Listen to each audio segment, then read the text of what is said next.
All right, so I wanted to make this video about healthcare in general, medications, doctors, vaccinations, health as a whole, because right now health is a very controversial topic.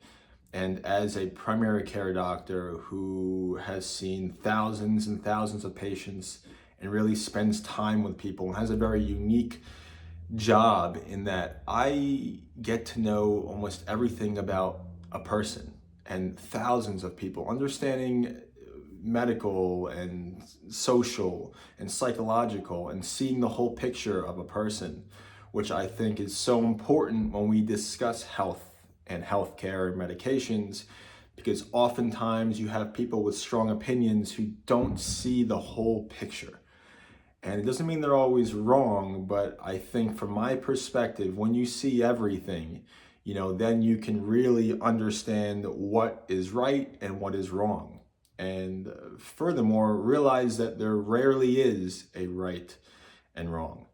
And to preface this video, I'm not a doctor who would necessarily push medications or is very pro medications. I myself like to stay away from them if I don't need them. However, at the same time, seeing many different types of people, understanding many situations, this makes me understand that medications can be very helpful.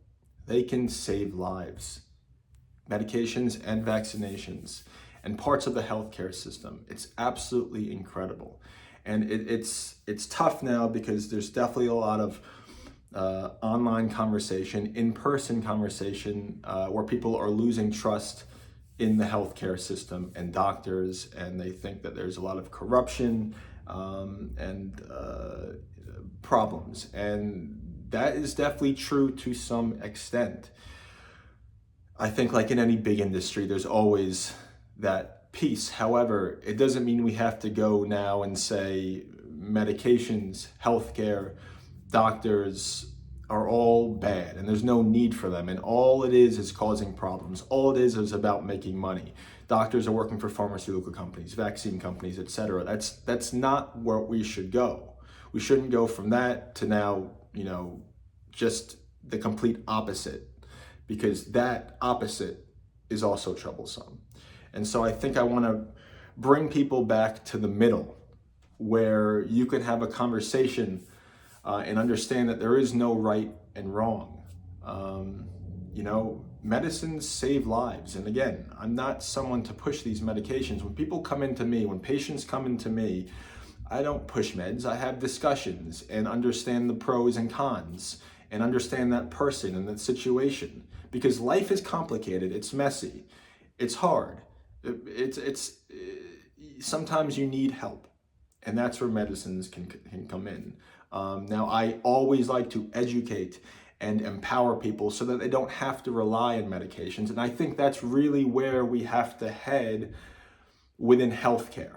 If we want to fix healthcare and make people healthier, we have to take a middle ground approach where we can, prescribe medications, understand their use as tools, but really also on the other end of the spectrum, start providing some sort of help and education on the lifestyle part of it.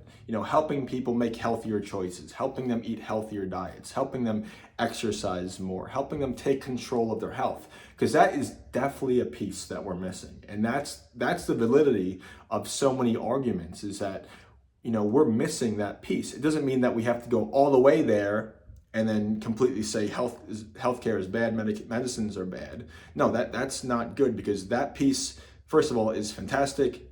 It exists already. We just have to start focusing more on the other side, which is helping people with their diet and lifestyle and exercise and stress, and empowering ourselves to understand that we can fix a lot of these health problems ourselves with the right help, guidance, and education. And in that journey, we can use medications to help manage symptoms and some problems along the way.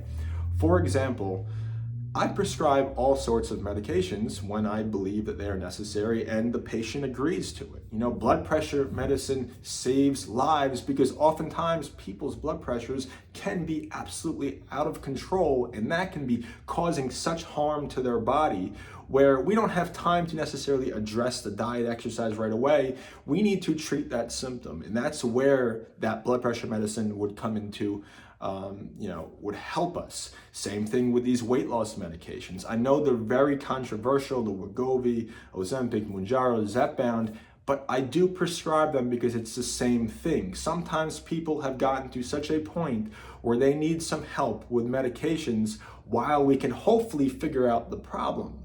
But that benefit of the medication may outweigh the risk of being overweight and unhealthy and obese. And so, yes, it's not optimal, right? It's not what we would, say is theoretically correct.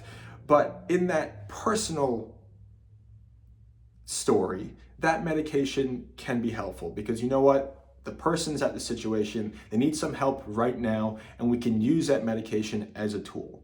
And when it comes to those weight loss medications, in general, I always explain to patients, I want to use this as a tool. I hope that we don't have to stay on it forever.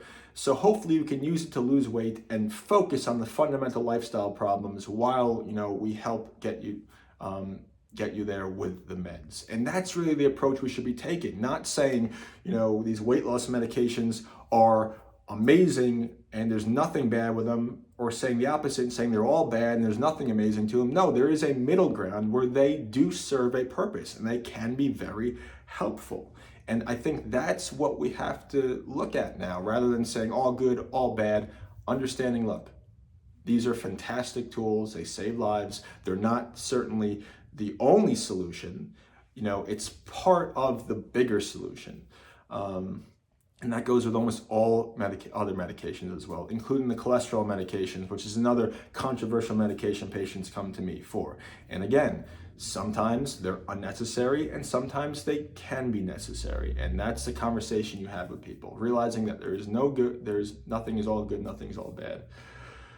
I think that's just an important take we have to kind of think about when we see all this online social media arguments of this is 100% wrong, this is 100% bad. Always keep this in mind.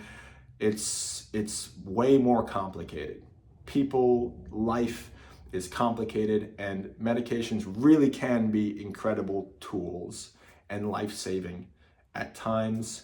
But I think if we do want to now go forward, right, as a big society, we want to get healthier, we definitely have to start adding more focus and emphasis on the lifestyle part, on diet, exercise, stress, sleep, encouraging that, while at the same time not demonizing the incredible pharmaceutical side. I mean, it is incredible what science has created. It's absolutely incredible. So many of us are living better because of it. It's just there's such an emphasis on that, such a push on that, and we've forgotten about us, the lifestyle. So we need a balance. And we can all come together and get along and come up with solutions. Is that really what it is? Again, I think as a primary care physician, I'm in a unique spot where you have these relationships with people that really no other profession has. You understand thousands of different lives, and you realize that life is a lot more complicated than we think. It's easy to sit behind the computer and write an article on things you think should be theoretically correct, but you haven't spoken to thousands and thousands of people and realizing the real world and how people, think and act and what problems they come across. Only when you see everything, I think you can kind of consider everything and come up with the best solution. So I hope this video was helpful. I hope next time you go online and you see these black or white arguments, you see people arguing with each other, you sort of always have that middle ground approach and realize there is often no good and there's often no bad. It is a combination of things and everyone is different.